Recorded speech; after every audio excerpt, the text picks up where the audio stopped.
Devant la multitude d'informations par rapport à la nutrition qu'on reçoit dans les médias, par le bouche à oreille, la famille, les amis, les collègues, il peut être un petit peu difficile parfois de se démêler dans tout ça, de démêler le vrai du faux. Donc aujourd'hui, on va apprendre à défaire certains mythes alimentaires tenaces dans la population.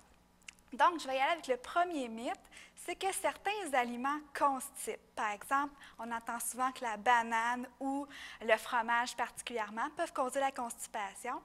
C'est pas vrai. Un aliment à lui seul ne peut pas causer la constipation. C'est une cause multiple.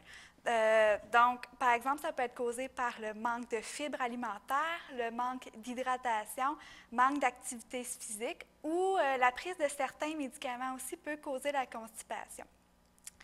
La banane, en fait, contient des fibres solubles qui ont la propriété de favoriser l'élimination intestinale et de diminuer un petit peu les diarrhées. Donc, la banane ne constipe pas, au contraire, elle favorise l'élimination.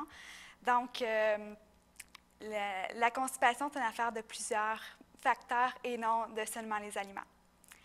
Deuxième mythe, certains aliments font engraisser, d'autres font maigrir. C'est pas vrai non plus.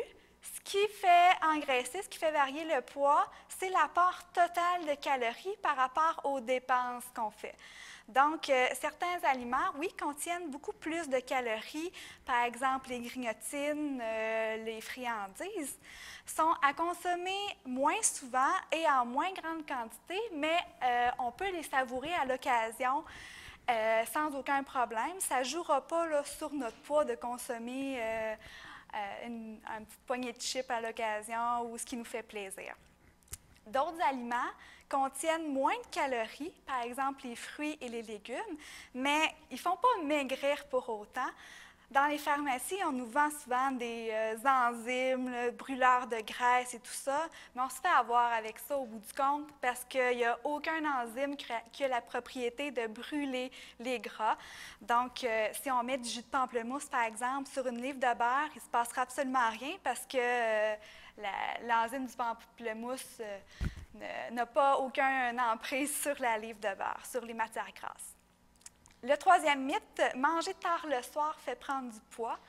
Ce qui fait prendre du poids, c'est si on consomme plus de calories dans le total de notre journée qu'on en a dépensé. C'est vrai qu'en soirée, notre métabolisme est plus lent.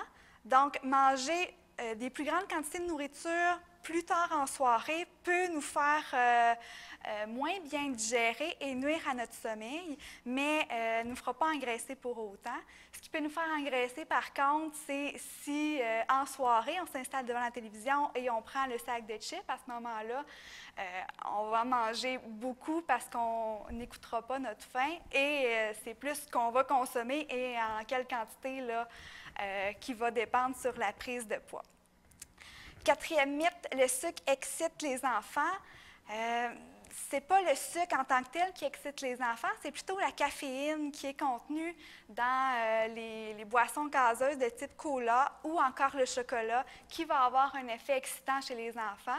Et c'est davantage le contexte dans lequel ces aliments-là vont être servis, par exemple l'Halloween, les fêtes d'enfants, Pâques, Noël et tout ça, qui va avoir un effet excitant chez les enfants, mais pas nécessairement le sucre ou la gâterie comme telle.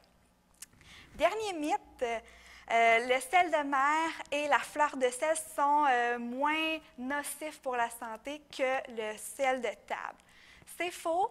Chacun de ces sels-là vont contenir la même quantité de sodium et c'est le sodium qui va avoir un effet nocif là, sur, par exemple, la pression artérielle ou la rétention d'eau.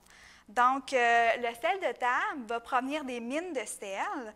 Le sel de mer va provenir de l'évaporation, soit du sel de la mer ou de lacs salés. Et la fleur de sel va être récoltée à la surface des marais salants et va être séchée au soleil. Donc, la fleur de sel va avoir un petit goût un petit peu plus fin, un petit peu plus délicat que le sel de table, mais va contenir autant de sodium là, que ce dernier. Et ce qu'il faut diminuer, c'est pas c'est la consommation de toutes ces sels-là. Donc, on peut le faire en utilisant davantage de fines herbes, d'épices. On peut assaisonner avec du citron. Et il se vend en épicerie maintenant des assaisonnements sans sel qui sont délicieux. Il y a plein de saveurs, donc c'est à expérimenter pour diminuer la quantité de sel qu'on consomme dans une journée.